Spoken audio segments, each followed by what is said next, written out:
Hello my Wolfpack and welcome back to another episode of our Pokemon Competitive Guide video. So today we are covering Aerodactyl. Aerodactyl is actually a really fun Pokemon to use, really fast, base 130 speed, and really high attack stat, base 105.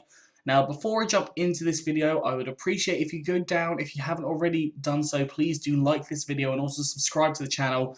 It really helps me out. We have had a huge influx of subscribers over the last week or so, and it's incredible. We are getting super close to 1,000, which I would really appreciate if you scroll down and just check that out. But anyways, we are going to continue on with this video. We have got 4 sets of Aerodactyl today. There is 3 generic, 1 Dynamax set here. I will admit the Dynamax set does require you to transfer a Aerodactyl from a previous generation, but there are a couple of ways that you can get around that, and I'll explain that when we get there. But the first set I've gone for, Dragon Dance Life Orb set. Now, Dragon Dance, if you set up one of these, Aerodactyl is going to be able to do a lot of damage to different Pokemon. We've got Life Orb as our item, allowing us to increase up our power by 1.3 times, but we do lose 10% of health every turn, so do be cautious of that.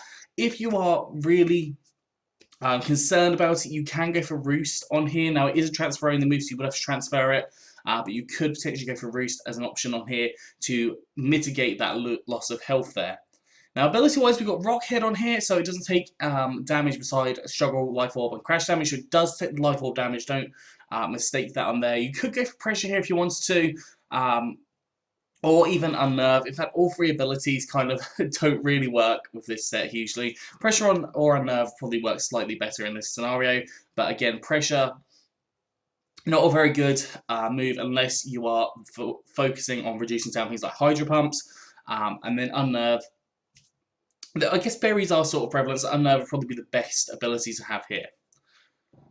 Move-wise, we've got Dragon Dance, as I said, increasing up the attack stat and the speed stat by 1 stage each time you use it. If you use it once or twice, you're going to have a huge stat by the end of it. We're going to have Earthquake, which is a powerful ground-type attack.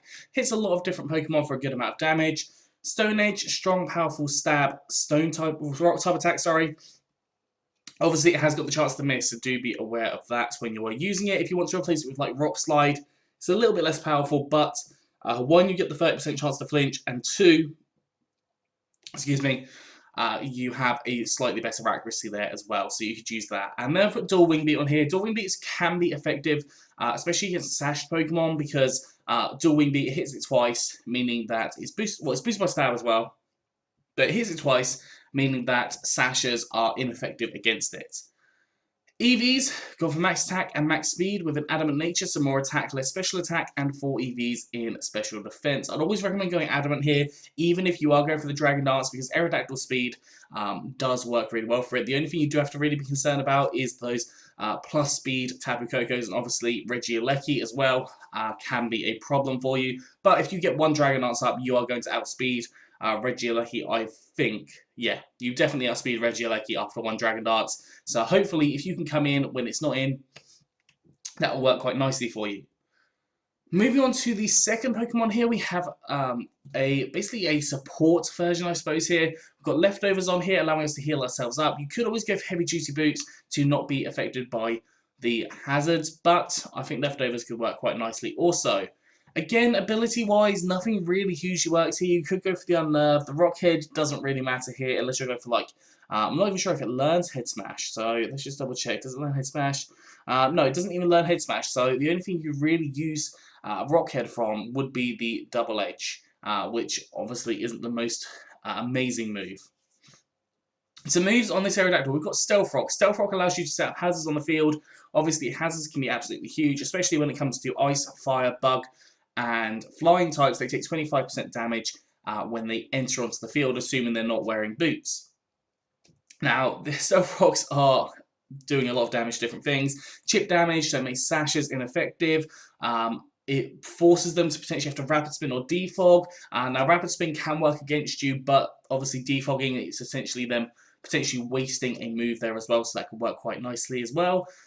I've put Roost on here. Now, it is a transfer-only move, so you would have to be able to transfer it from a previous generation with Roost or Retort. I think that's Gen 6, maybe Gen 7, probably Gen 7, because I think it was a TM in Gen 7. But you would have to transfer it from beforehand, that's what I'm trying to say. If you can't get access to Roost, I think Taunt is a very good second option here. Now, if you want to lead with Aerodactyl and get that Taunt off, I know way back in Gen 4 when I was playing a little bit of competitive, Taunt Aerodactyl was very common to stop those rocks from being set up.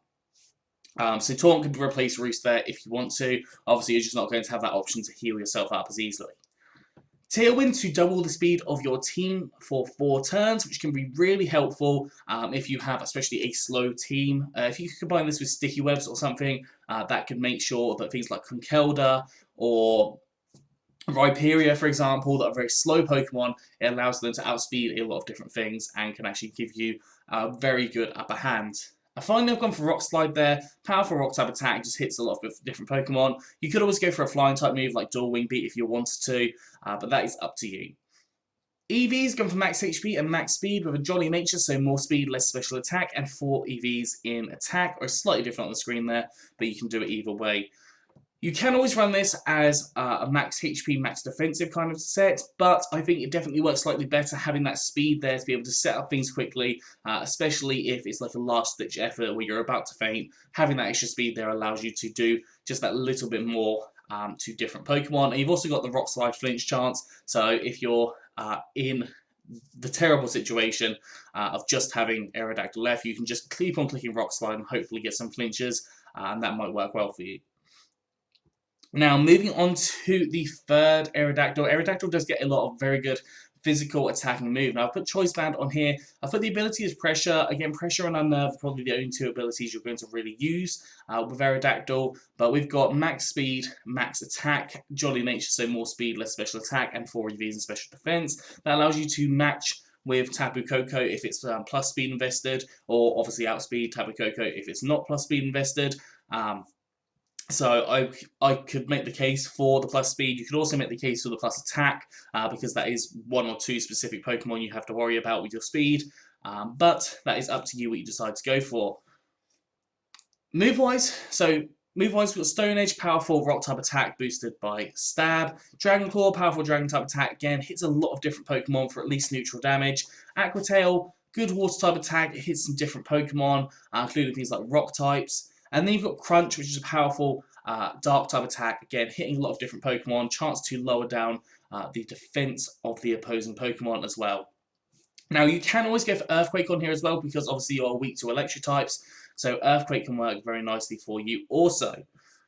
The Choice Band, if you didn't know, increases up your attack power by 1.5 times but does lock you into a move. So obviously when you're picking a move, do be aware that you are going to be locked into it and you have to switch out to be able to reset that.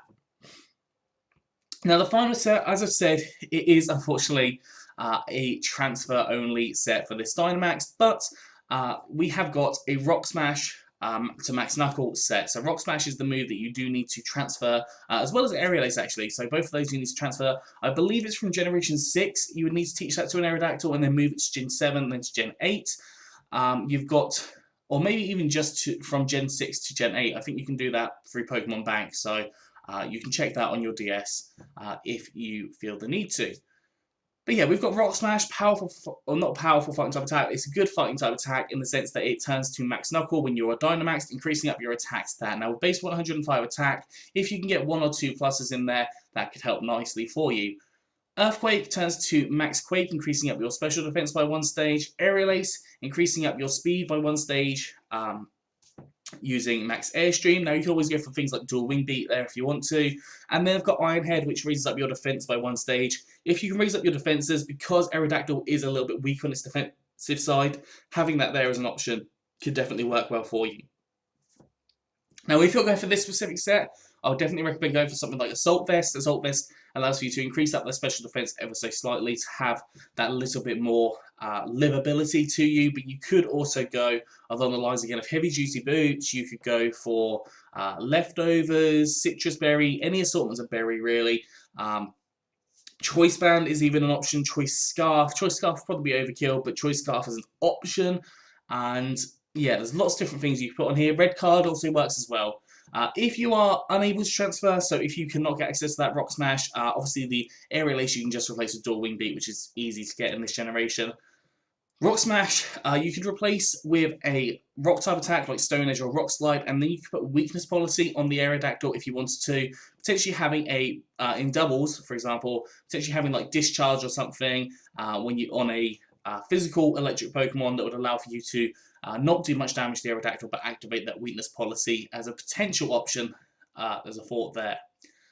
EV's got max attack and max speed with a jolly nature, so more speed, less special attack, and 4 EVs and special defense. Obviously, you can go for max, so go for the adamant nature if you wanted to. It's entirely up to you. But anyways, that is all for today. So I hope you've enjoyed this. If you have, please do like, subscribe, and comment. Let me know what you think down in the comment section below. Anyways, I'm out of here. So have a good one, and I'll see you soon.